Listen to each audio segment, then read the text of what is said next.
I pledge allegiance I pledge allegiance to the United States of America and to the republic for which it stands, one nation, under God, indivisible, with liberty and justice for all. Father, we thank you for the opportunity to be here today. We ask for your blessing as we make decisions. Lord, all over the world, we see people who don't have the privilege of making democratic decisions. And we just thank you that we have that blessing here in our country. And ask that you'd help us be good stewards of that privilege. In your name, amen.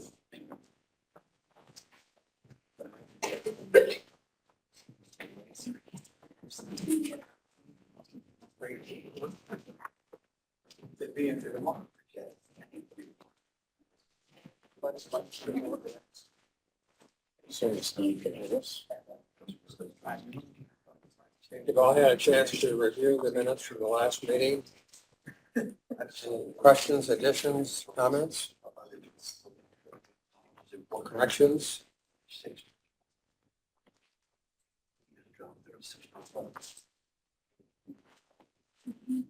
I'll move to approve. Second. Morning, Fred. All those in favor? Aye. Opposed?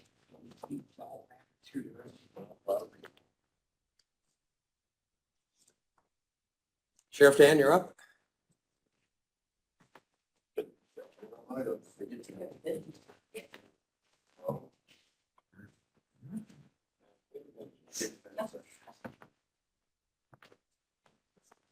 Additional?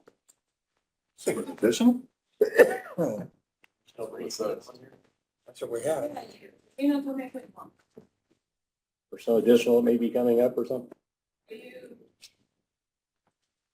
This might have been talk that we had 2 weeks ago when I told you about the maintenance fund could be coming low, but it was only, give you heads up right now, I have no plan. So that would still be just a heads up then? Yeah, I think that's Okay. what that was. Okay, She might have forgot that I did that before I left. That's fine. Vacation. So, yeah, I'm not asking for any additional. Well, it's good to see you anyway. Hey, appreciate it. Scott, Good you're job. Yeah. Any questions? Sure. Easy direction, guys. I got my head behind here, police, here. There you go. Additional, nothing. Me and Shelley. I'm moving to sure. Good morning. Can I just say here, Yeah, you can stay there. before want me to Shelley go first? starts, we each had emailed you various information on House Bill 1328. I actually had spoken to a few of you that I happened to see about House Bill 1328. And in a nutshell, Thank you. what that is, the legislature passed this bill that allows for a stipend I'm sorry. for the auditor, and in which years is it for clerk? Okay, Even so years or? I can read my spiel. Yeah, go ahead and read your spiel, maybe I won't have to talk. Additional stipend request. So I had forwarded this House bill, but now it's actually a state statute on June 14th, requesting an additional stipend per the IC code of 371222, which just went into effect July 1st.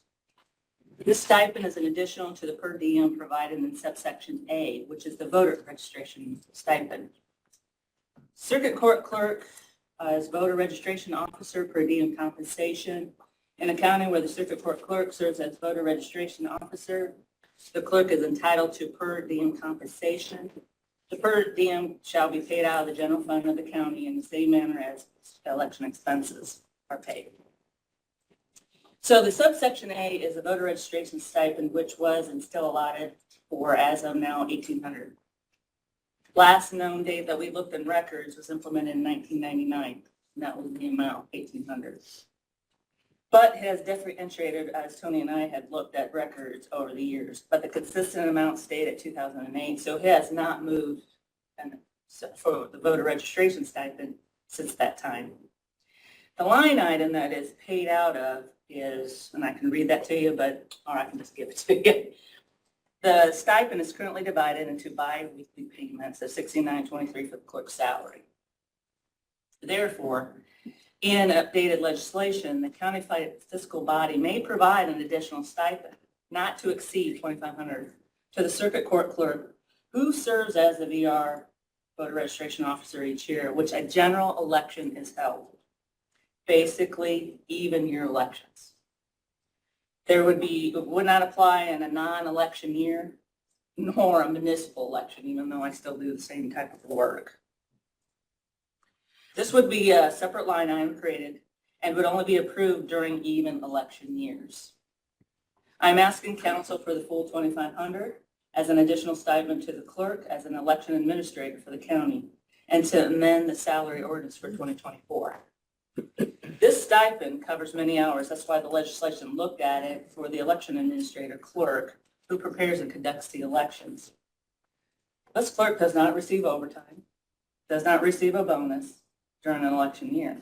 Hours exceed by preparing for this, like satellite offices during Saturdays and an election on Mondays before the election.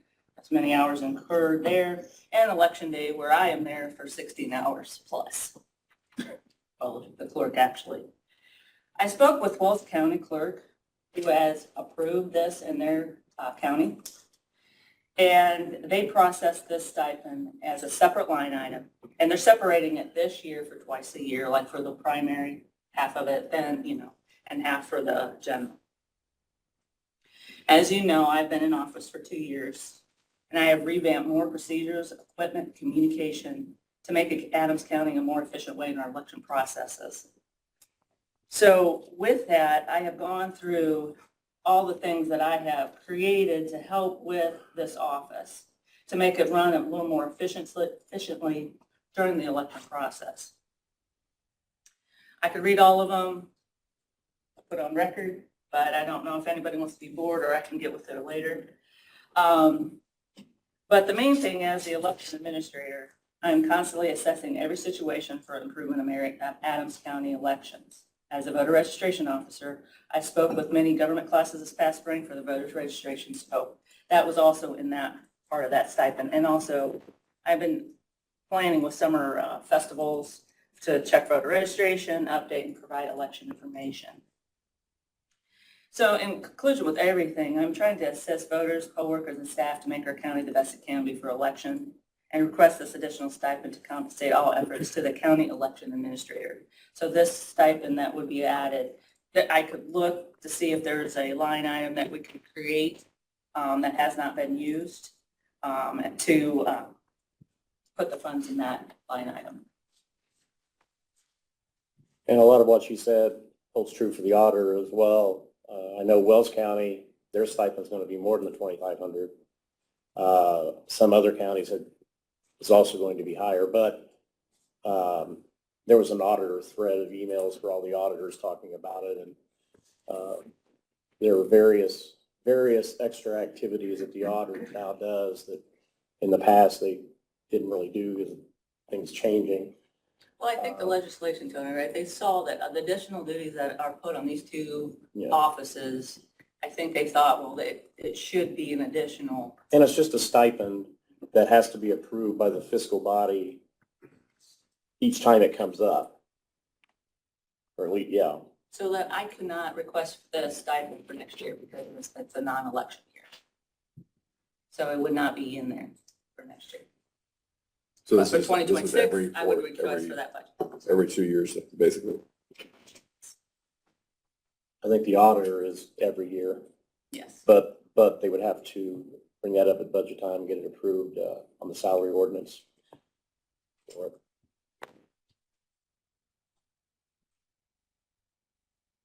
Thoughts? Well, this should be part of your job description then, to award yourself this stipend every 4 years, so to speak, so that the next generation doesn't suffer this. And if you think about it too, if the stipend is in place for the clerk who does all these election duties on this, you know, and it's a lot of stress and time, and it is the job that you take. But as I said, the legislation see that, oh, there's additional hours that this clerk, election administrator has to put on during this time frame. And just like Tony can attest for his auditor duties as well. And then there are no job descriptions for elected officials. There isn't a job description written for elected officials. These are just But additional it things gives that have some been, encouragement for when I'm out of office, right, somebody else, oh, this is another thing that to also look at is for their compensation. yeah. Or, do you know, are other counties doing it besides Wells? Wells, Huntington just passed theirs. But that's the only two that I had, just because of right around, And this was only Allen is a different It's a ballgame. bit- Yeah, it's a different. effective the first of this month. So it's brand new still. It was brought up in our State Board of Accounts conference, and it was really hit hard by that, and they really went over it with our election presenters, State Board of Accounts presenters, and the statute that it came into play. So that made us all look and say, okay, this is something that we would like for our own clerks to try to, and auditors to try to talk to the. Yeah, I don't see a problem with this, but you know, it's went through the highest levels of our state government. They realized that, you know, there's clearly more additional duties This is and how it works. weekends and overtime on election years. Not disagree with necessarily. And by the same token, I heard that at our conference as well. They also brought that up at our conference. So, you know, So I see the statute for yours, so it's 2,500 and that's for being the voter registration officer, right? That's basically what that's for. And then is it the same amount, did you say, for? yeah. And that is for grant administrator, is that what that is? Well, you can be anything, but grant administrator is the one that I know Wells County's using and others are using because, for example, and Julie Marie can tell you this, with ARPA, I had to get that all set up. I had to do all kinds of stuff except get blood, and I almost thought I was gonna have to do that. And we have to do the submissions. You know, I'm generally the county officer or the county official that signs off and docu-signs everything because it's a central part. But each of these stipends allows for up to 2,500. And again, it's a stipend. It's not, our pay isn't necessarily going up. We're just a stipend for the legislator recognizing all the extra things that those offices do.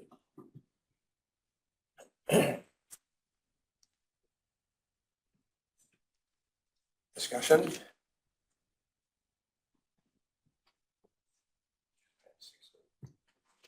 I'll make a motion to approve the $2,500 on even election years. I'll second. John and Fred? Here's the stipend for even election years. That's for clerk you're talking about, right? Yeah. Yeah, you probably want to do a separate motion, yeah. You just want to amend it and do every other for them, and I think it's every year for you, isn't it? Yeah, the auditor would have to come before you guys every year for it. Yeah, I'll just do this one. We'll work through. Okay. Separate. Is this for the clerk and auditor then? I think it's just for the clerk. It's clerk. All those in favor of the motion? Aye.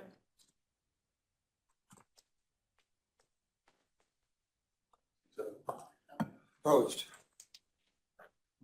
Being none? Yeah. So do I get with the auditor's office on how that is to be amending the salary ordinance for this year? Yeah. Yeah, maybe have to come back next. Next time to. I guess do- it'll be It'll just be be a in 5 formality months. on our end. Okay, just come back next time. It'll be what you're doing today on the amended salary ordinance, Yeah. except that would be added. Okay. I appreciate everybody's time. Thank you. Thanks.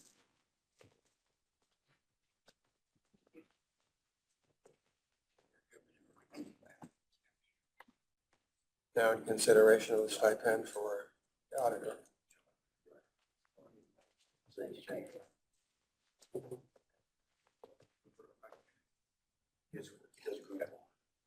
We have an administrative. Assistant. These are better.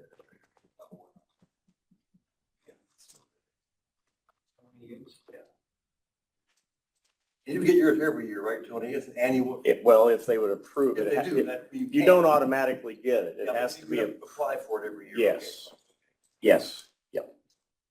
Get it every year, first year. That's the difference.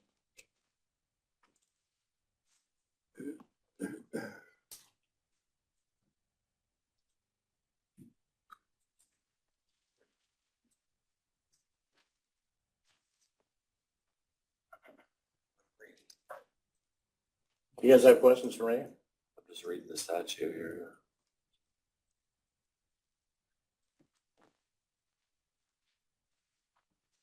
What you said, the second page, is that different counties ordinance or what would that? You know what that is? That's Wells County. Yeah, it's Wells County and what they're doing. Yeah.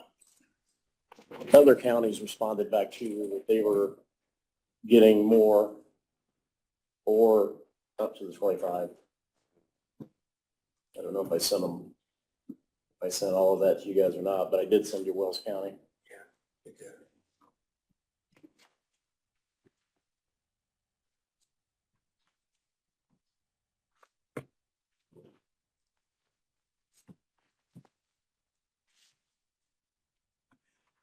I'll make a motion. We approve the annual $2,500 stipend for the auditor. I'll second. I was flipping through trying to find Kathy, was it. that a second? Kathy.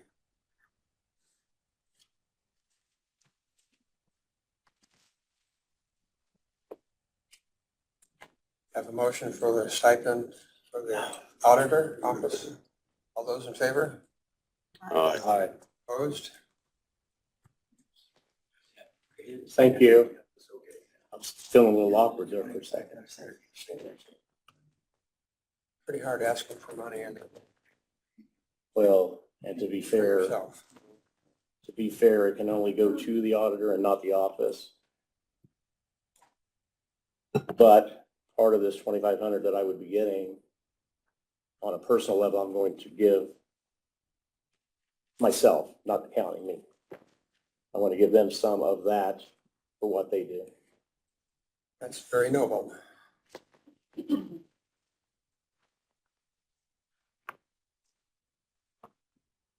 Okay. Anything else, Tony?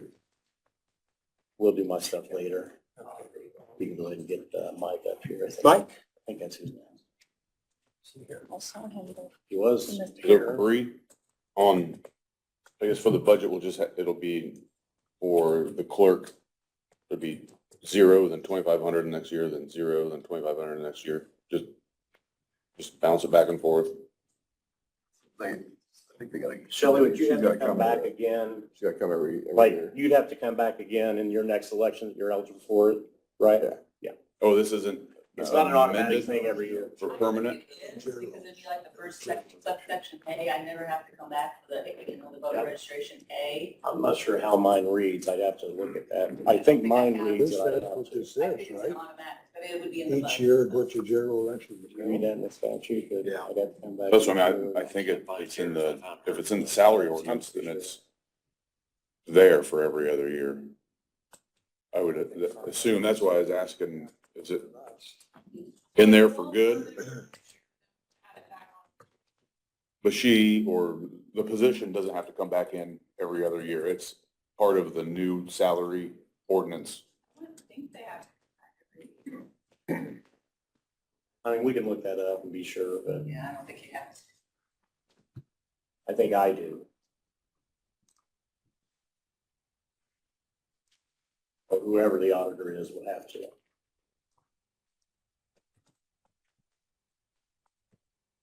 I don't know where Mike went. You want to bring Tom up next? You want to bring Tom up and then go back to Mike? Oh, yeah, right now. That way we won't waste time waiting on them. Tom, would you like to step up, ahead of your time? Mike is out of the facility right now. Up in his office or something.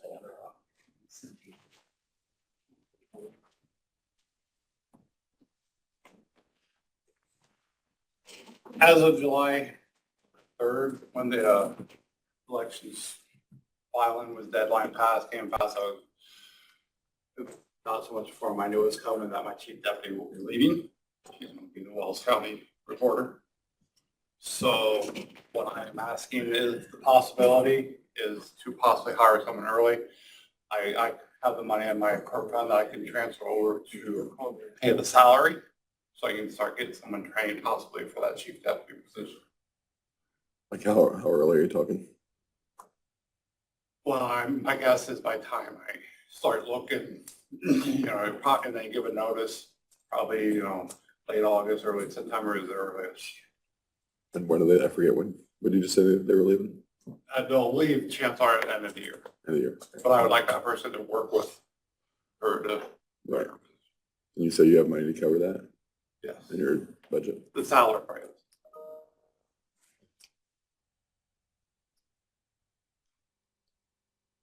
I'd make a motion to start looking. Second. Now, let's just make sure that everything's all skies up. John and Rex. I've already been in contact with you and Marie about that. Now you've got four, no need to start with in trouble. I mean, what would be an official date though? I mean, That's set that date. actually something to be determined by the commissioners. The commissioners are going to, he'll go before the commissioners and. I they'll came make to a you first since you determination. were the first meeting there was and to make sure that you guys are okay with the funds, with the order. Right. This is just to verify that additional funding is not needed for the requested opportunity for a supplemental position. The commissioners then are going to make a determination as to the terms for the new hire, when they would start, how long the training period would occur, salary when they come into office, et cetera. This is pro forma in front of the council today. And so the money you have would be able to cover everything about what the position? I know all of them being temporary essentially, but you have money to cover every part of it? Like, what do we have in part? I mean, well, that her. The insurance and everything Insurance. comes out of the commissioner's budget. That's why they're going to be required to. Okay. Yeah. Right. Yeah, there will be some of it would be covered by the county still, but like the salary part, I have them for.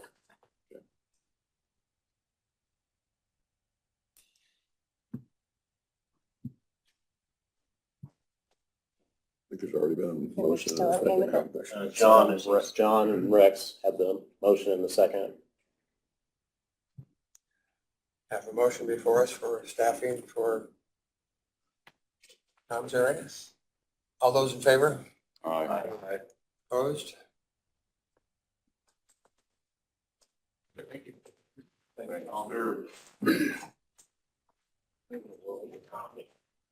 Could be the Wells County report.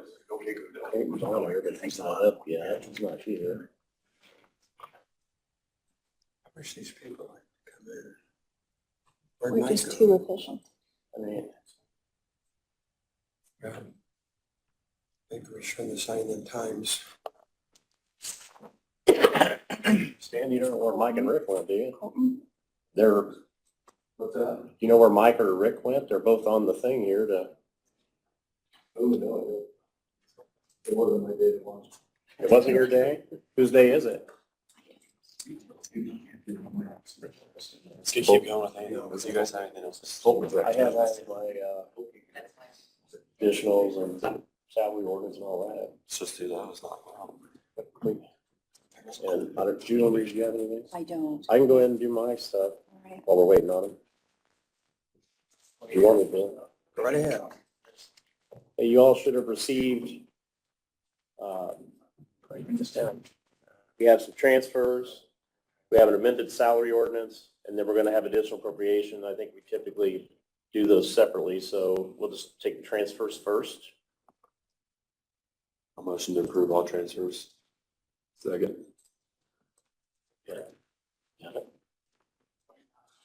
You want to say that I'm still last? Don't forget. Don't let me. Oh, yeah, both of those. Have a motion to approve the transfers as presented. All those in favor? Aye. Opposed? It's that one. And then you should have also received the 2024 amended salary ordinance. One is replacement. I'm thinking they're all replacements, honestly. Am I correct? Well, except jail, that might be change in status. Is it? And the other ones are replacements? The probation one is just fixing something from the beginning of the year. Oh, okay. Don't ask me to pronounce that last name. Don't ask me to pronounce the last name. I'll move to approve. This is the amended salary ordinance right now. Need a second. Fred seconded. Motion and a second to approve the salary ordinance. All those in favor? Aye. Opposed? Okay. And then lastly, we have additional appropriations, which I think I had forwarded to all of you or sent to all of you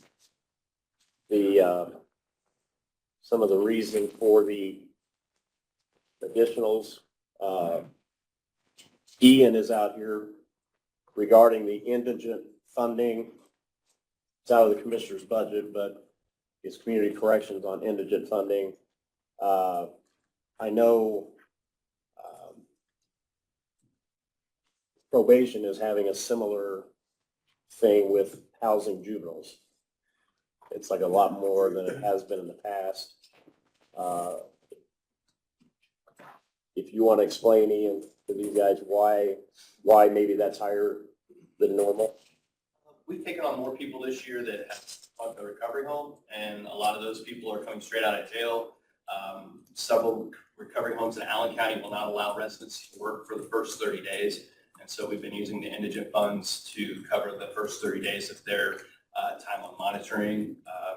But yeah, this is the first time since you cut our indigent funding years ago that we've used it all and have come back for more. And so the amount that we are requesting and the additional will hopefully get us through the rest of the year. And what do you mean coming from Allen County? They're residents here, but they were serving time in Allen County jail? We just recently got a women's home in Adams County. Prior to that, there were no women's recovery homes in Adams County. So we have 3 or 4 women who were in jail who we were able to get into redemption home in Fort Wayne, which is a recovery home for women. And so they're actually serving their sentence on electronic monitoring through us and living at the redemption home in Allen County. And Ian, maybe you can help, since Jack's not here. Part of his additionals is hiring of a new officer and insurances and stuff. But the commissioners will know this because it's youth opportunity services that you guys have seen and asked about. Those are a lot higher. And I believe, Ian, that we are required as a county that if we have a juvenile, they have to go to a juvenile facility, and we hold beds for them, and they get sent there. And I'm just assuming that there's more of that currently than there ever had been, and that's why that is higher. I would be making that assumption as well. I don't know for sure, but it really isn't cheap to put a juvenile in a facility, and I do believe we pay for having a bed available. And we don't have needed. We don't have that type of facility in this county, so they have to. Allen County, Indianapolis, places like that. So last I knew it was over 50 a day. Don't quote me on what you pay for juvenile beds, but it's ridiculous. On on the state level, a juvenile, like for adults, the state pays us $37.50 a day. And if I hold a juvenile or an adult down to DOC, I pay them $37.50 a day. A juvenile, if they're sentenced to DOC time, I'm only talking DOC, not another residential, it's $135 a day for a juvenile. So there's an increased cost with paying juveniles. The beds that we pay for regularly up in Allen County at the, I know it as Wood Center, it's not Wood anymore, but it always has a juvenile in it. We don't pay just for them to hold a bed. There's always a juvenile in that bed. It's just, there's more and more juveniles. We have several juveniles out in Muncie now. And the only reason I know this is because I have to transport them for court when they come to court. So Fort Wayne's full, so they're shipping them down to Muncie for juvenile detention. And like I said, And to be fair, there is not an additional today for the juvenile facility thing. But it will come up, and it's similar to what Ian is asking for now in a way. It is. That 70,000 is juvenile. Oh, it is? Okay. That line item is negative $30,075. Oh, I got you. So one of those is community corrections, the other one is juvenile. Right. Okay. I stand. 5, 6, that's where youth opportunities. Gotcha. So that's, And it's negative 30,000. The indigent fund is 7,500, right? and the one for Jack is 70,000. But is the one for, So that first one is 70,000, the private institute, that is like you, that's Security from detention. Jack. Probation department turns claims in towards that line item. The community correction indigent 7,500 is what Ian and them turn claims in. is the one for Jack, is that some type of grant that came in late? No, that's in your No. budget general. That's in commissioner's budget. So the commissioners pay it. So it comes out of the commissioner's budget, but probation turns their claims in. Okay, well, it says something about a grant award for 24 on it. Yeah, his additional paperwork, new full-time hire for pretrial. County budgets were adopted before court services provided notification of grant award. That's under the pretrial grant and That's a different pretrial.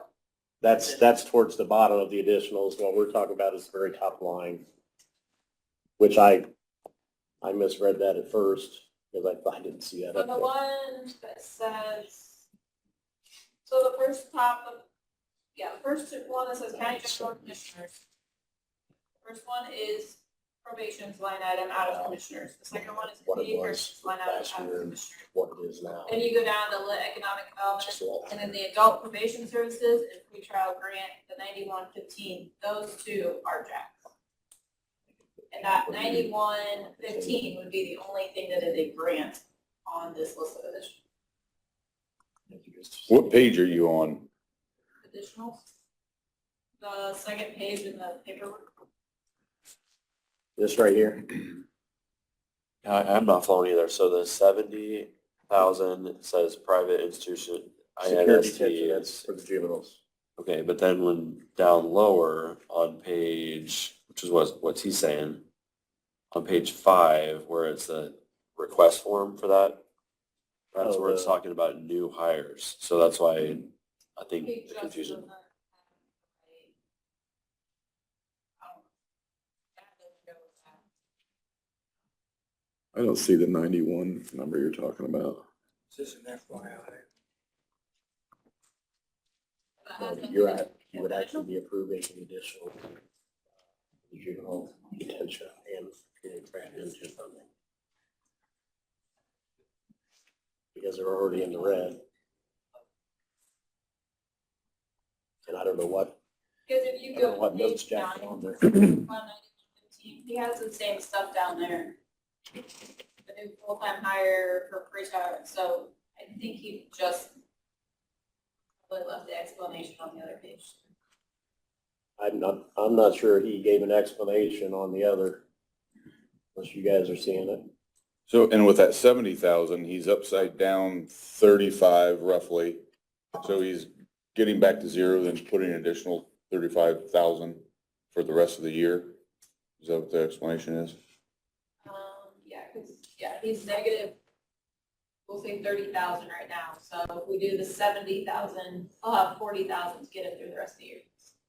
How much is originally budgeted? What was it, 7,500?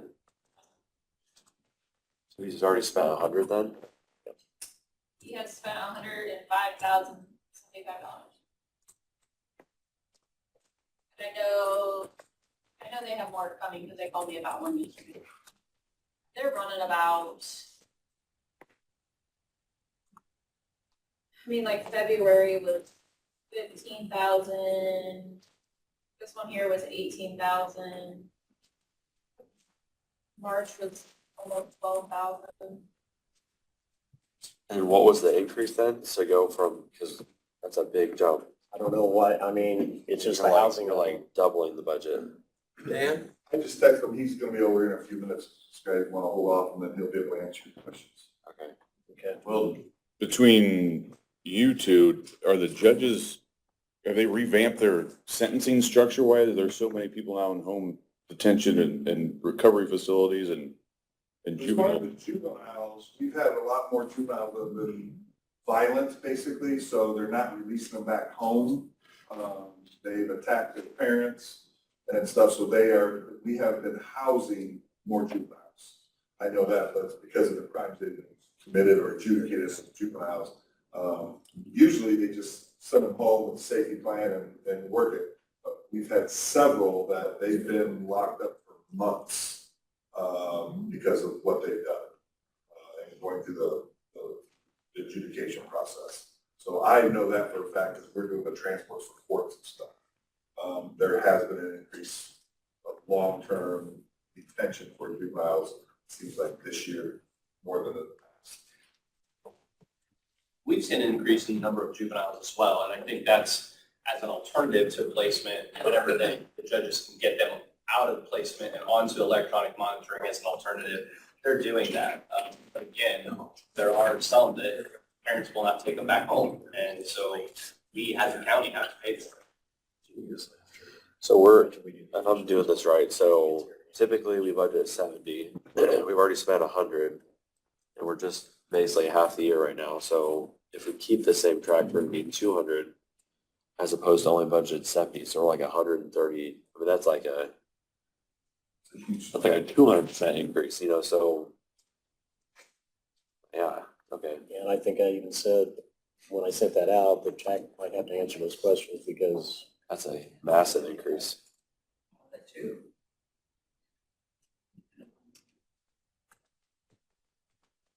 Okay, what do we want to do, the other ones in the meantime until he gets here? well, we already did. Yeah, you can the do the lit. other ones. If you don't want to do all of them at once, you can do, So lit is, that's something new, right? That's just, that's just appropriating it. okay, well, I'll move to approve the lit ones then. So I got, Yeah, and then all the other ones are all somehow related to Jack, I think. Okay, so you got a motion and a second on the lit. John or Bob? Fred, I move. Corey and Fred. And this is only on the lit Yep. appropriation. Have a motion to approve, that appropriation. All those in favor? Aye. Opposed? So then all the pretrial grant, that's you, right? No, okay, what's the pretrial grant? That's Jack. That's It's also Jack, new okay. probation officer and insurances associated with that probation officer. Jeez, okay. So all three of the remaining ones are but Jack. that is, that part is a grant, right? Well, Ian is also part of it, but 9115. The 70 for the pretrial services. On 9115, that bottom one. Yeah, that's all grant. That's in a grant fund.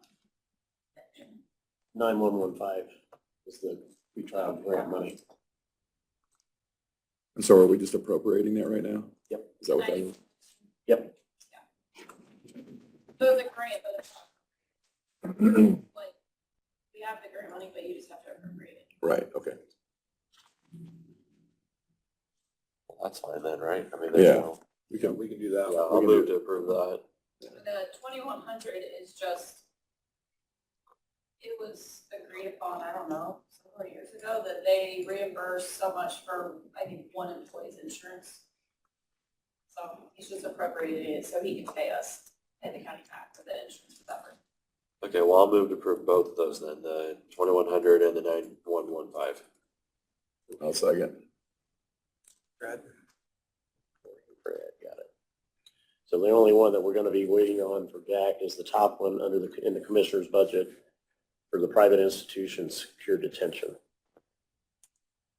Have a motion and a second to approve as presented. All those in favor? Opposed? So yeah, we only have this one at the top is the only one left. So basically, we need Mike, we need him, and then we need Colton, right? We're waiting on all three of those. We've done everything else. I don't see Michael or Colton. Mike's I just saw him walk back past and there. Somebody said that Jack is on the way. The attorney didn't have anything. I don't know. Do you have anyone? Oh, yeah. Yeah, let's do that. Okay, so we had our wage review this morning. So two positions that are being asked about right now. And basically the consensus for the wage review was, we categorized the positions and are recommending them. But in terms of the dollar amount and where that's coming from, that's a whole different discussion. So we need to keep those separate. So just letting you know on what the categorization for two new jobs is. I don't remember anymore, but they were both, can you give us a dollar amount? Yeah, and the dollar amount on those was? So the one is public safety IT, and my recommendation for that range is $27 to $30 an hour as an uncategorized non-exempt position. And then GIS tech is the other one, which would also be non-exempt, uncategorized, and my recommendation based for that one is $28 to $31 an hour. So I think wage review is fine with the categorization, but then do we actually want the position? Are we able to fund it? Are we gonna, that's a totally different discussion. So I don't think that we're looking for a vote right now on those. We're just saying, hey, wages has categorized them and put a dollar amount to them. If we were to approve them, then we need to figure that out during budget time, but Yeah, so no vote right they'll be now. included in their budgets so we can review and discuss it when it comes Yeah, to the budget. but it's what we need for us to be able to get into the budget and meet that deadline is just, you don't have to approve anything at all. But if you just want to say, what did you say, $30 is the highest on them? Yeah, we're just looking for the approval from you guys to put it in the budget so we can talk about it in August, is all we want. That's it. There's a placeholder. You guys will figure out. There's a exactly during consensus. budget. We don't, I really don't think we need a vote. It's just a consensus, basically. Yeah. Because I said in the wage review, I'm not sure I'm ready to approve either of those until we know where this money's coming from. Are some of the cities or municipalities going to help pay for some of these because these are very, very effective towards them? So Are we going to cut other things? Just along those lines, I've talked with Mike a lot about this stuff, and I know we're working on, when I say we, it's a lot of Mike actually and his group, but something we've met before about what the IT is going to look like going forward, and some of that stuff is really coming to a head, and it'll need to be resolved this year. So without talking a lot about it further, but there's Mike, but I know he's putting in a lot of time to essentially get us all under the same IT structure. But I'll leave it at that for right now, but that should change from the way we're currently doing things, hopefully for next year. Yeah, if you want to just do whatever, Bree, all we need to know, it's not that they're approving anything, we just need it in there just in case they do approve it at budget time, so it's in there. We can't add it later if we don't include it. So that's all we need. But you're not advertising until after. So I will add those I'll discuss that later. to those budgets, but In order to submit the budget to the LGF, we have to get that, we're already late. We just have to get it to them.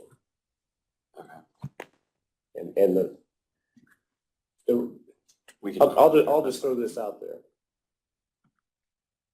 when the DLGF has a deadline for budgets to be given, it is not just 92 county budgets. It is also in every county, township, solid waste, library, school, towns, cities. So it's all of those budgets within each of those counties that the DLGF has to work on. That's why they start earlier. It just takes them that long, so.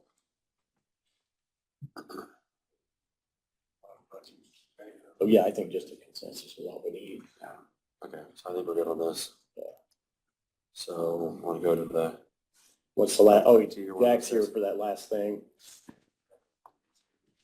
Jack, you want to come up, or you, I don't care if you stay there, but the private institution secure detention for juveniles, obviously that's a lot higher than it has been. You're already in the red on it. I think these guys have questions, or maybe you have reasons that you can give them for that increase of housing juveniles. Yes, it's definitely not our normal. I've reached out, Tony asked a month ago or a couple weeks ago, like, hey, you know, what should we expect for the rest of the year? And I told him, let me get back with the prosecutor's office and the other POs that deal with juveniles a little more. We've had a couple cases, being juvenile cases, they're confidential, but I'm glad to share what I've shared with Tony behind the scenes, that take a lot longer to get disposed of or have a verdict. Unfortunately, we don't have a juvenile detention center in Adams County. So since COVID, and I hate to bring it up, but there's been staffing shortages, and then also those places have increases in their rates. So we're having to pay more for the daily per diem, but also some of these tougher cases aren't getting done within a couple of weeks or a month where they can go back home or to another facility. So they're stuck in those facilities for a longer time, and it's been a lot longer than expected. And so far, I know we've overspent the annual allotment within the first 6 months. So I'm hoping, and I'm talking with the prosecutor's office, that those difficult cases have been taken care of, and we should be able to move more efficiently. And hopefully there shouldn't be any more of a, I guess, big spending in that portion. So I don't know what specific questions you have, but I'm glad to try to answer the best I can. so really, because the way I was doing the math before was you had 70, you're 30 over, that's 100. We're halfway through the year, so that'd be 200, which is like 200% increase over budget. But you're saying that's because there's 2 or 3 really bad cases. They're almost done. Yeah. And those are almost over. So we shouldn't see 200,000 this year. We should just see, Unless something pops up like. unless another one happens. Yes. Come on. There's been some difficult mental health cases, and we've had to have the sheriff's department help us transport people down to Vigo County because we can't work with our regional detention centers. So that's been a little more expensive. But yeah, it should be smoother sailing, but I don't want to say something to come back in a month or two later and say, hey, I was wrong. So So it's not like a big trend in a whole bunch of cases. It's just 1 or 2 real bad ones. yeah, we've been having more juvenile cases, but as for the use of juvenile detention, it's been really a difficult handful. So I think those have been getting taken care of, and I think we should be able to come out of it. Otherwise, if you want to, tell me to come back, and I'm glad to give you an update if you're wondering about the spending for the rest of the year. Okay, makes more sense. Can you briefly summarize why you're having to keep them longer? Going back, Probably what Dan said earlier. Basically, what I said is the type of crime they're committing, they're not being released. Parents don't want them back, and so they're turning for long-term detention until they're adjudicated. correct. Typically, we can have them go home, but otherwise, the sheriff said some of them are pretty serious. Some have been considered to be waived to adult court. So it's hard to take that decision lightly, and it takes just more time to process it.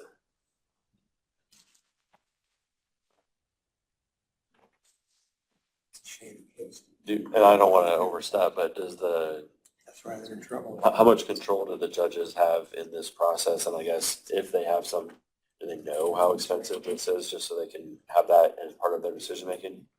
Yes, it's primarily one judge, but there's also both judges have been involved with special cases, and they're aware of it.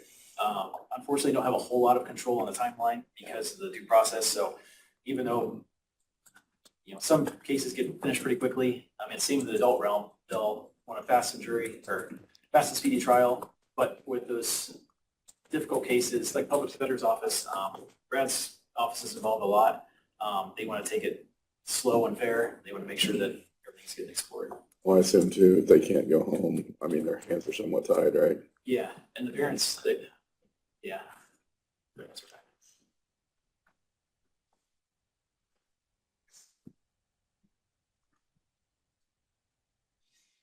Jack, the parents are not responsible for the cost of that detention, and we can't make them responsible either.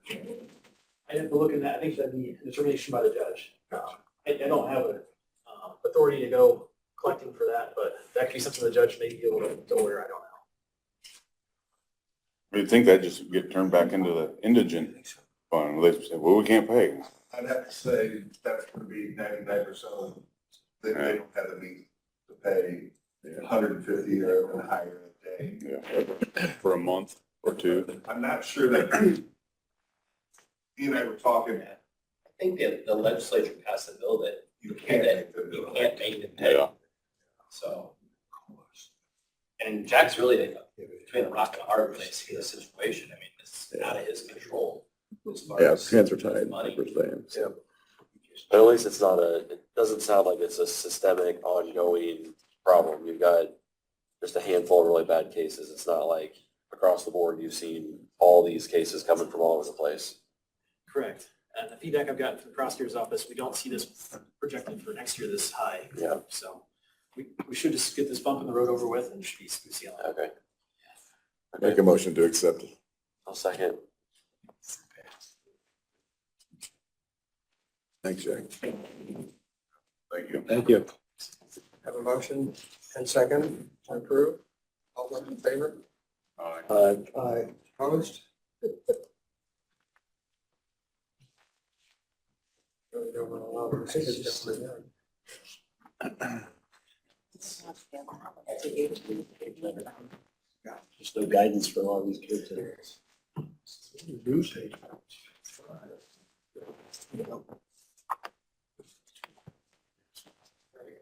What they need, I don't know what they're. Mike and Rick?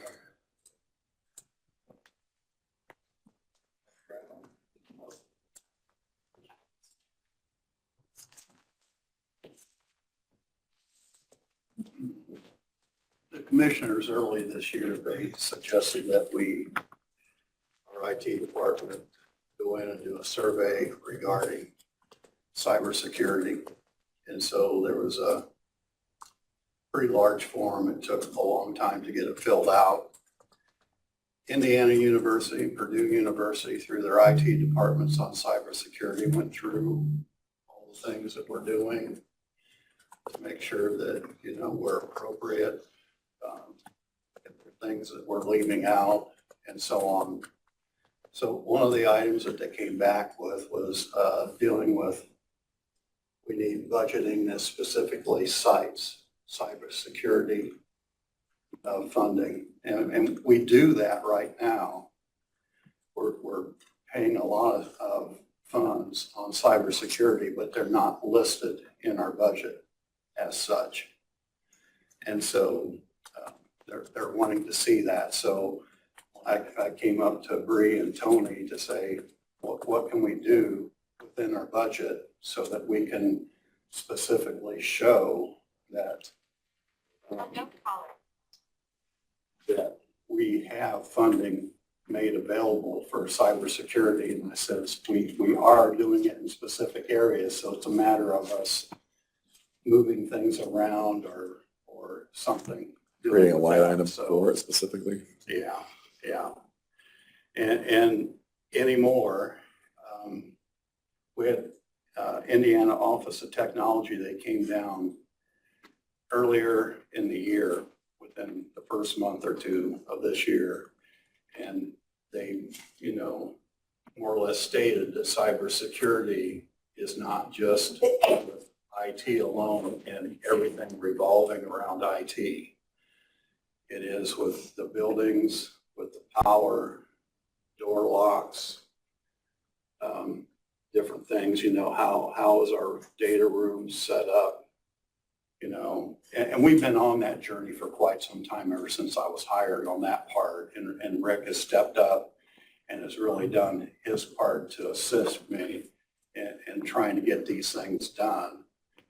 So that's why he's involved with it as well, because when you see cybersecurity, you just, automatically you just think it's IT, but it's not. I mean, obviously, if we don't have power, you're not running any of this stuff, any of the technology. So that could be a means for them to have a cybersecurity event if power was drastically interrupted in the area. We could just be involved just because a local power company that we are working with in Adams County has gotten ransomware, and now they can't provide power at that point, and it happened recently on the East Coast. So they're bringing that out that, we got to start thinking out of the box with cybersecurity, that there's a lot of things that's involved with it, and so. So is this, you're looking for additional funds or just you need to break down and There might be some additional funds, but I think what we need to do is we need to come up with a plan where we're starting to label the line items within the budget that are specifically could be involved with cybersecurity, so that they're listed as such, so that when we go in and we ask for grant money and so on, and they come back and they say, well, how much are you Allocating for yourself. cybersecurity? We can basically, yeah, here they are, and we got the descriptions that are saying it. So it's going to be a work in progress where I'm saying these particular line items that are in there, they're actually cybersecurity portions within that budget. Rick's going to have the same thing, because part of it's with power with the buildings and, our data centers, making sure that. generators and the key fobs and everything? Yeah, very much. I mean, they looked it over and they says, yeah, you got started with the key fobs. You just got to continue it. So this is Because keys are a security issue. This is more of a heads up for what's coming for 25 budget. So Mike, sorry, Fred, go ahead. Well, I was going to say, and I think we've heard with, FEMA and other things, we have to have, and I've heard it too in some of the meetings I've been in. There was one big meeting here, who was that with? The federal level type meeting, and then meetings I've had with Mike and some other entities. If we don't have some of these things in place, we won't get funding either. Yeah. And so, I mean, the grants and stuff that they pass out, so some of these things for us to get those monies, we have to do, or the stuff that we are doing, we'll be doing on our own, so. And I was involved in those communications with IoT in the beginning too. I think I, as a county official, had to sign off on something. And the assessment they're going to do is at no cost, right? Well, it's done. Okay, and that was no We're cost. already through it. It was the results of that Right. assessment that I got back. And then Okay. that was part of what. So I guess for the auditor's office, when we start talking about making lines, cutting lines, changing lines, it's not necessarily just done like that. For example, some CUME funds that have been zeroed out by council in the past, we don't want to see other lines created because those were zeroed out. So it's just going to have to be a discussion with all of us on how to proceed to do it correctly. So when we get audited, it looks right. Because I know you guys are very careful about CUME But funds. in relation to the CUME funds, though, the thing you have to remember about those are to accumulate funds for more capital type spending. Right. Where some of this might be, and that's the reason we've done that, is because we're trying to look. We just need to have the longer term. discussion on probably Right. budget time. But we still need to, if it requires making a new line item for there's nothing in those CUME funds that say anything about cybersecurity. If that is a necessary thing, we'll do it however it needs to be done. But I'm just putting it out there that we need to be involved in that so that it's done properly. Yeah, this is just an opening discussion. Yeah. These are the things that they're looking at for us. And that's fine. I just wanted to, I don't want to get down the road and something's done and we're like, oh man, now we have to fix it. I want to, as we go into it with council commissioners, whoever needs to be involved, that could even be something that might have to be a separate session just to discuss IT. We probably won't have to have another special session for that stuff. Because I don't know, Maybe a couple. yeah, if you're getting the budget hearing done in one day, I think we may have to have this discussion prior to that day. Do you incorporate all of the other entities into cybersecurity too? Have to if they're on our system. Yeah, they're there, and it's one of those things where I have to meet with their councils and so on. It's in, we currently, we don't have much of a say-so on things that are happening within those locations. That's the, We do a little bit with the police departments and that are part of those communities. And, you know, they use our dispatch system. They don't have their own, which they could. I mean, we got to offer a dispatch system for the entire county, but they could have their own separate dispatch system as well. That is kind of on a referral basis. But then we got this whole other side of things, Dennis, that are sitting out into here because they're on our networks with offices that are outside of law enforcement. And so we have those intertwined.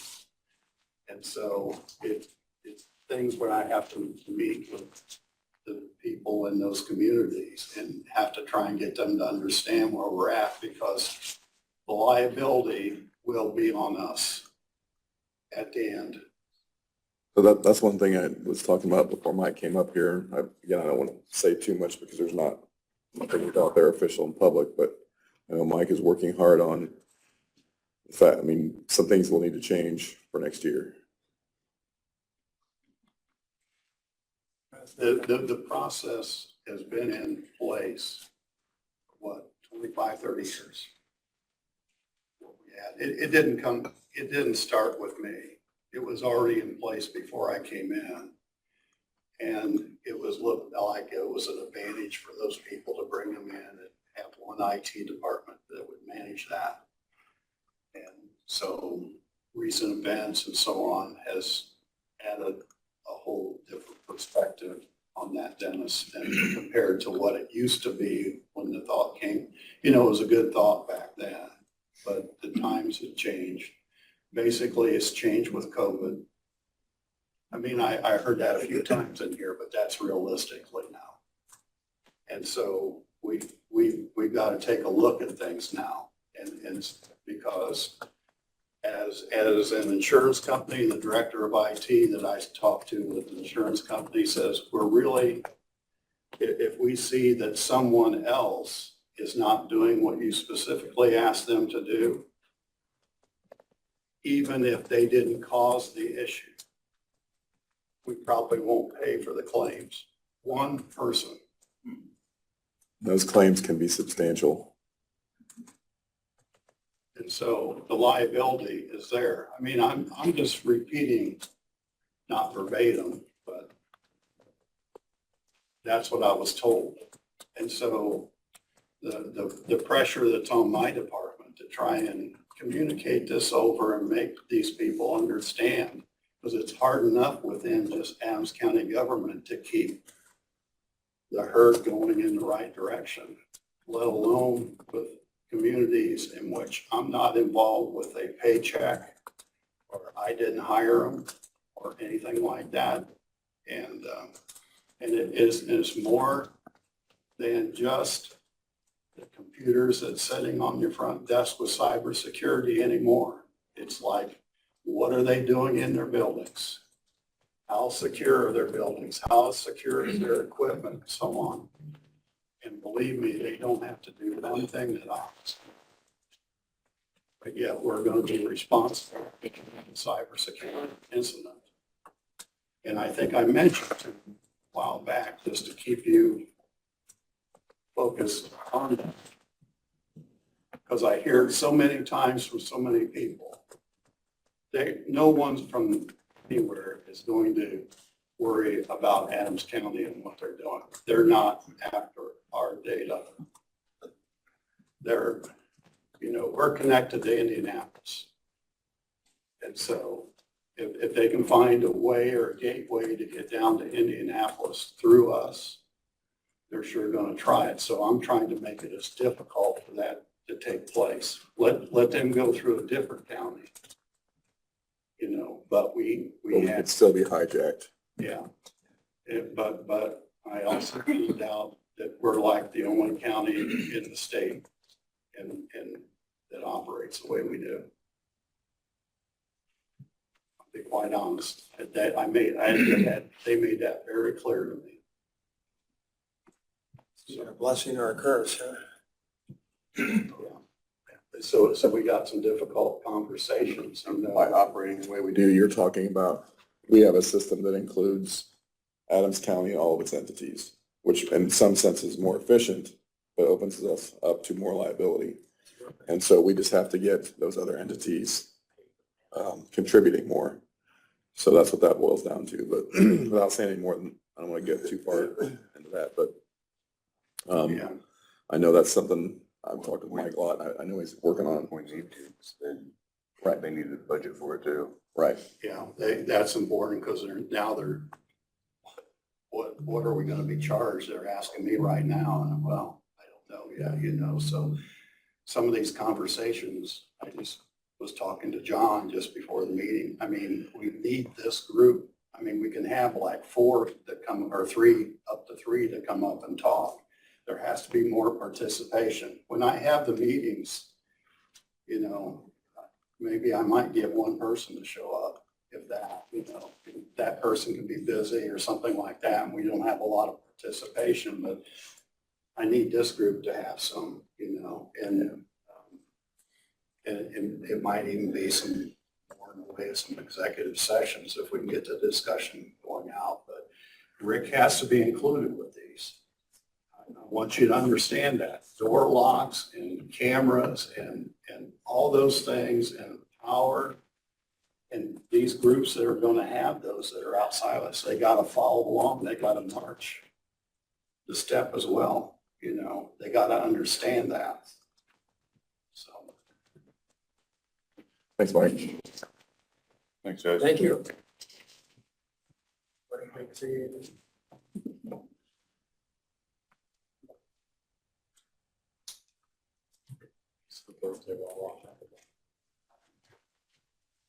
Alton, would you like to?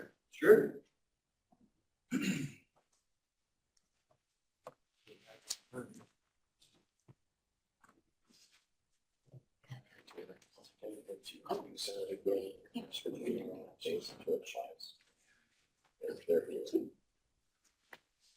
Good to see you.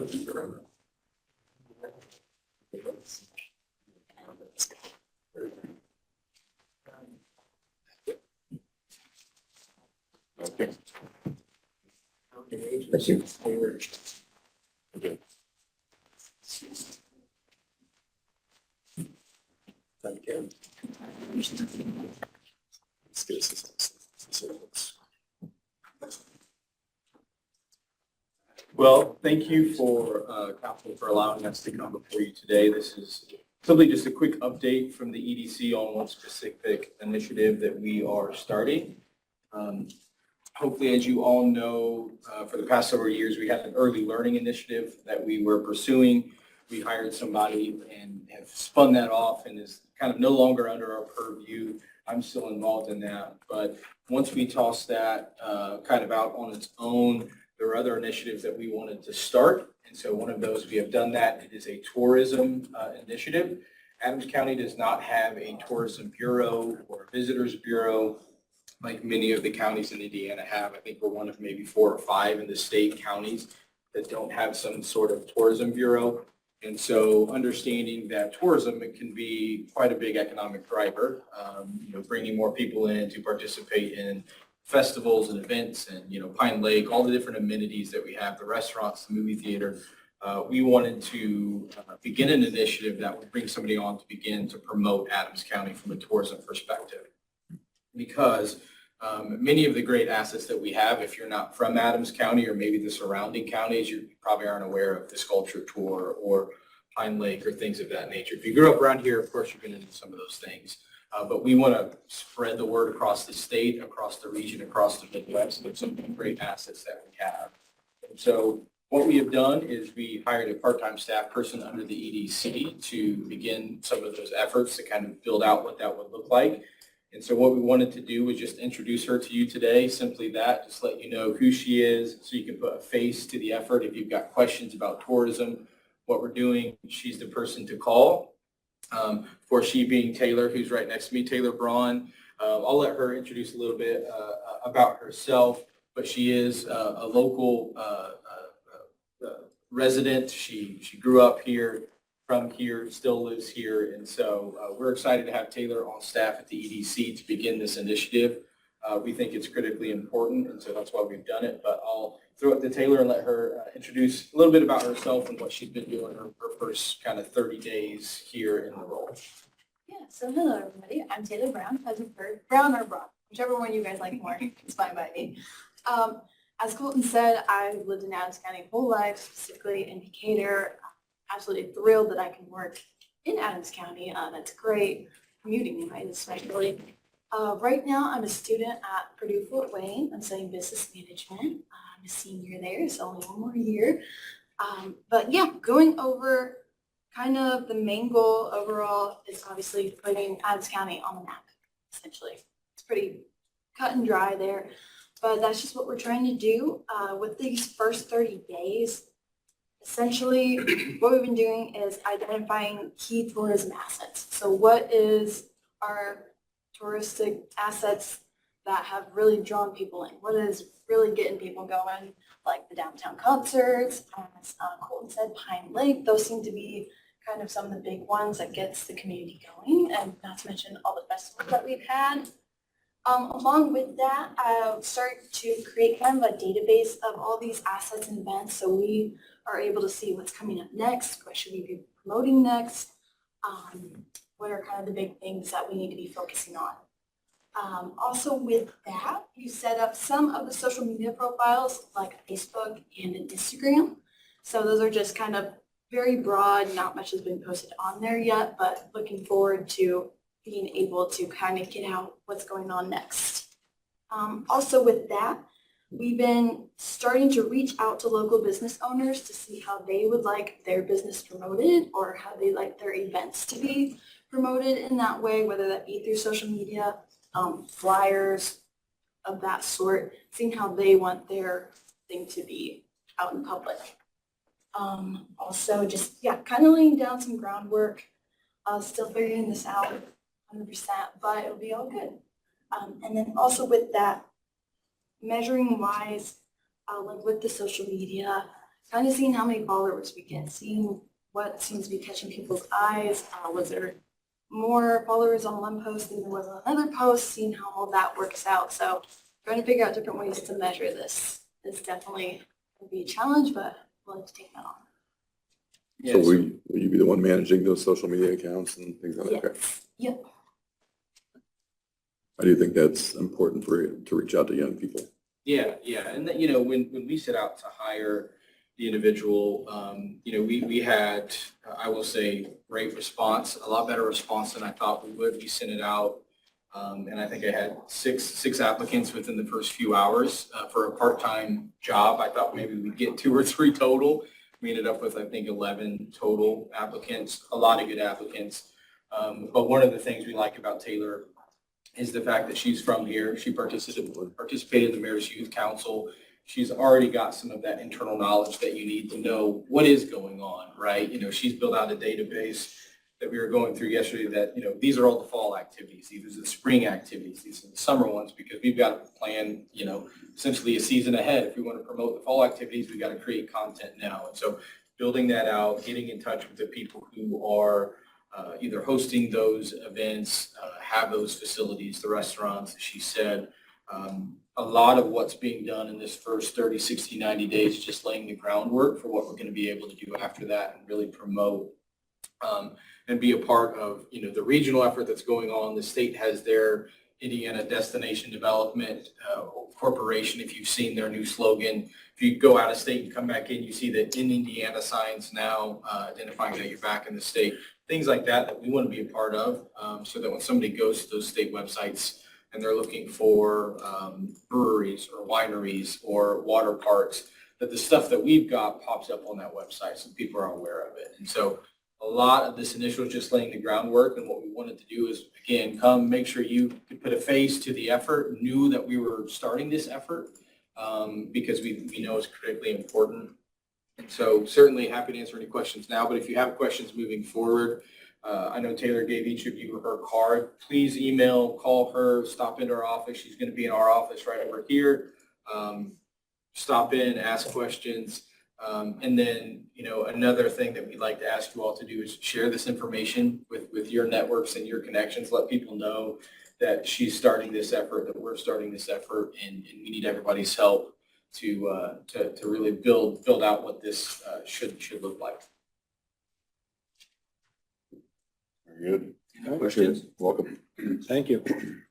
Perfect. Thank you all. Appreciate it. Yep, thanks. There's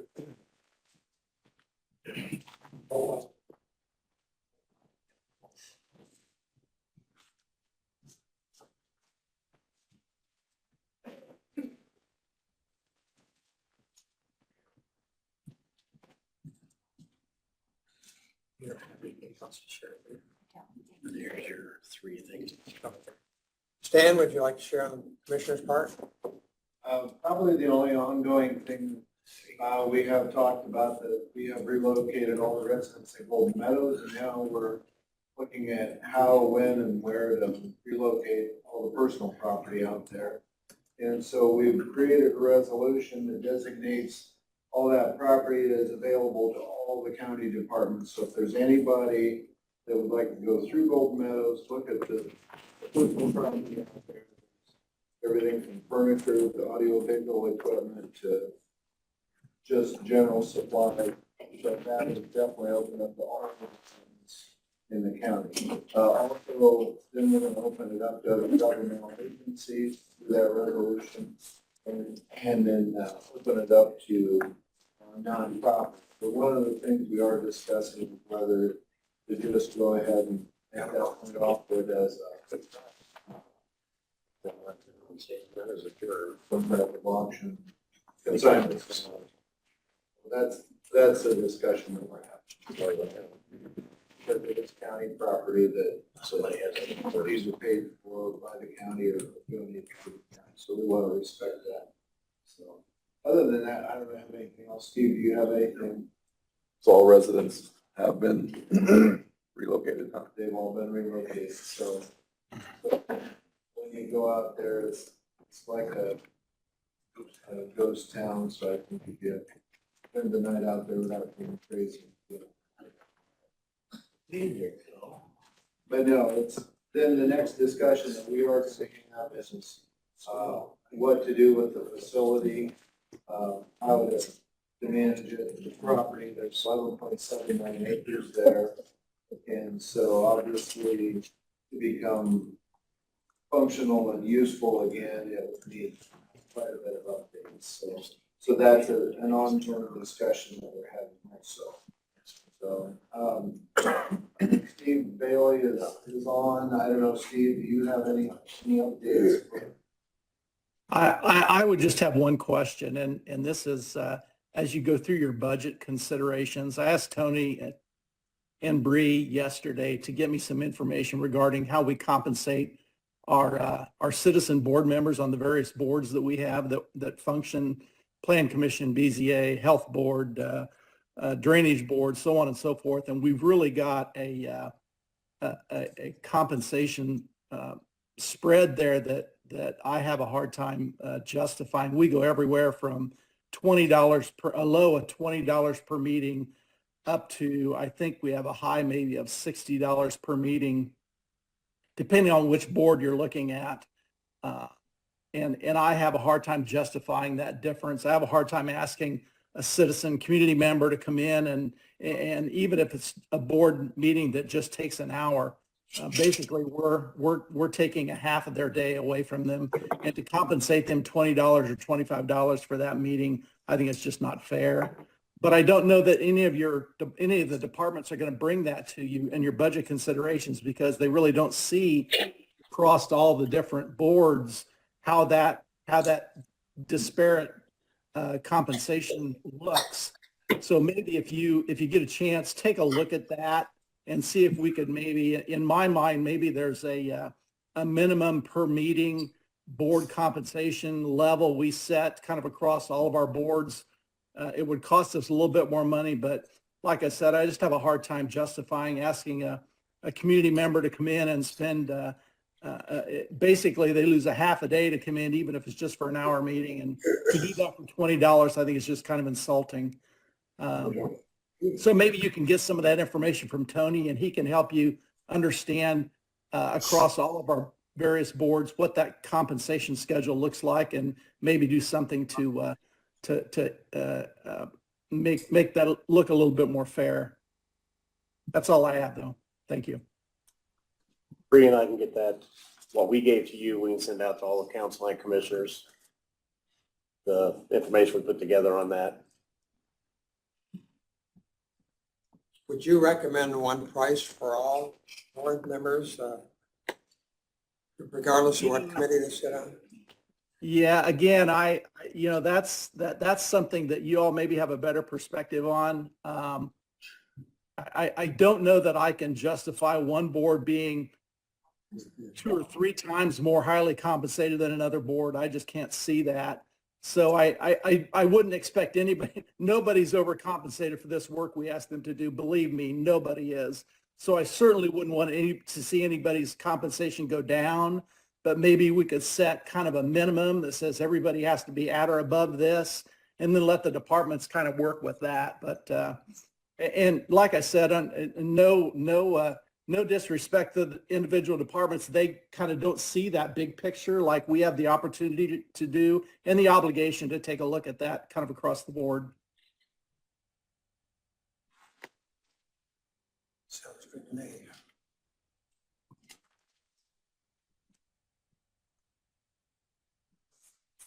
Any other matters for Steve? Nope. For Steve, just maybe a comment on the work session coming up in 2 weeks on Friday, the 26th. Ben Tooley is right here. I mean, he's from this area, and he's basically the head. This is who Tony introduced us to, and so I called him and had a real good conversation with him. And so a big thank you to Tony for that introduction. But Ben is in charge of the House Republican fiscal policy. And so I had a good long conversation with him about some of our questions we've been having, particularly with the property taxes and the lit rates, just a real wealth of knowledge. And then at the end of that conversation, I said, hey, this is great information. Is there any way you could come and talk to everybody about this? And he was like, I'll do you one better. Let me bring my boss, who's the actual Ways and Means Committee chairman who writes all the policy.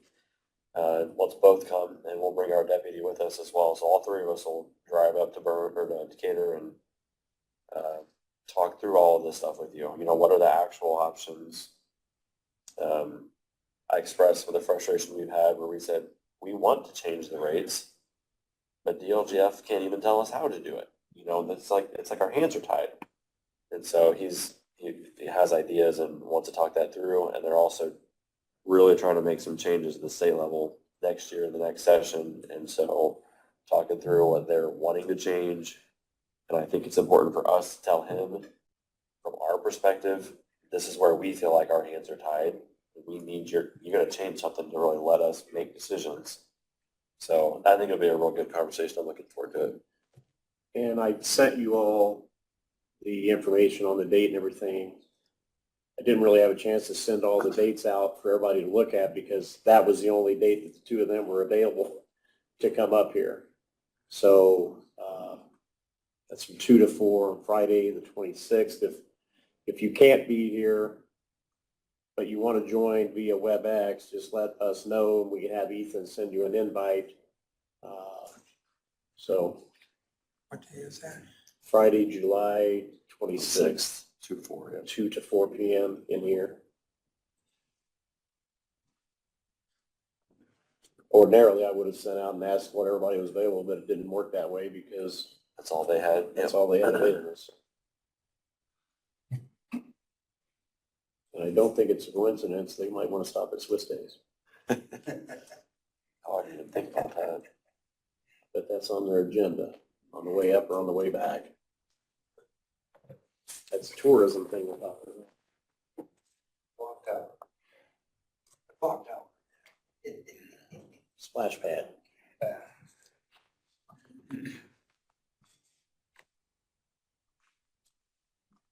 Are there any other matters to be brought before us?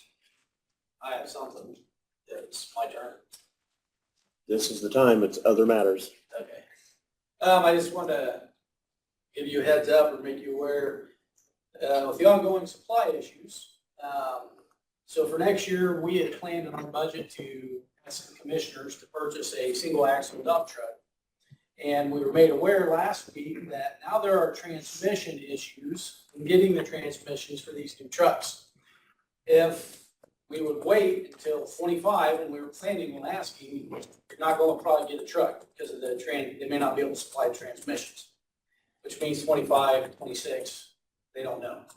So we were made aware that if we get it ordered, with commissioner's permission by the end, or this next quarter, there's a possibility we might be able to get a truck ordered and it would be built last quarter this year, but wouldn't have to be paid for until next year, which we budgeted. But my understanding is right, according to the state board, if we do sign a contract to build the truck and purchase it, the funds need to be in there for that, even though we wouldn't pay for it till next year. So I want to come to you guys and just ask that we're going to probably need to ask for an additional, but just knowing, you guys informed us, come and ask. I apologize. We just found this out last week. That's why we didn't get on the agenda. But if we ask you guys, for an additional, and knowing ahead of time, you guys would probably be okay with it. So I want to present that to you guys. Well, the additional, it wouldn't be spent until next year, so we actually don't need an additional for this year, do we? If it has to be in the budget, sometimes you have to have it be shown in your budget, so you would do the additional. Okay, so it has to be in the budget, not just there, is what you're saying. But then it will be spent, so that it does still have to be budgeted or be another additional. It'll just be budgeted for 25, not an additional for 25, but, so you're saying it's gotta be in the budget, not, because the funds are there, we all know that. Yeah. So you're saying it has to be budgeted for that? Appropriated. Okay. So would it actually be an additional now to appropriate it? And then would we actually, since you have a contract in place, would it actually be encumbered into next year then instead of budgeted? No, I mean, the only way it could be an encumbrance is if they have the invoice date next year. And we don't do, I think last year we did, I don't know, we did less than 5 encumbrances because It's the actual invoice though, not a contract to pay. It's the actual invoice. so we just don't. So we just, Just don't do that many. we need to do that now then, for this month. They would submit the additional, you guys would approve it, so that the money would be appropriated for this year. Yeah. But like he said, they're probably not gonna have to bill this year. Right. And they'll get it next year, so then they would put it in their 25 budget, it would stay out of the 25 budget. So will this be for next meeting, or do we need to approve it now?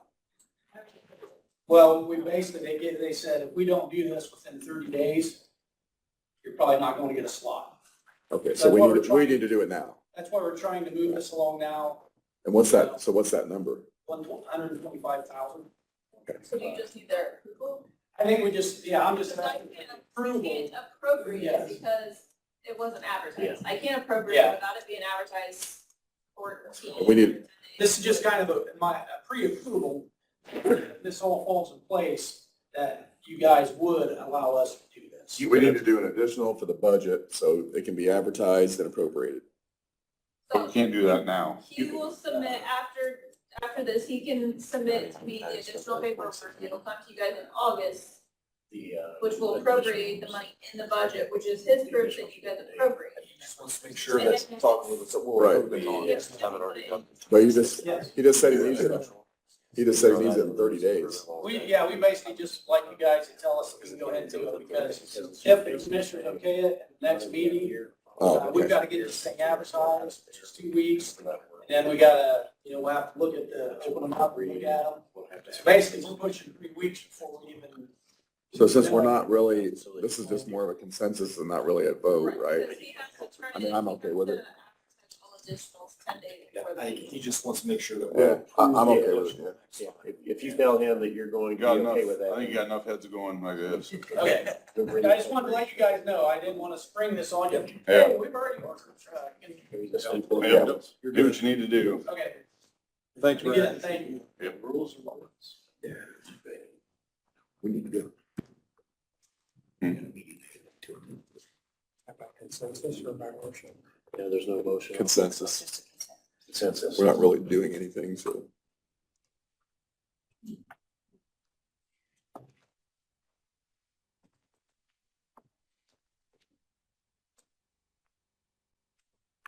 Anything additional? There being none, I'll ask for a motion for adjourn. So moved. Second. Kathy, Bob? Yep. All those in favor? All right. Please stand.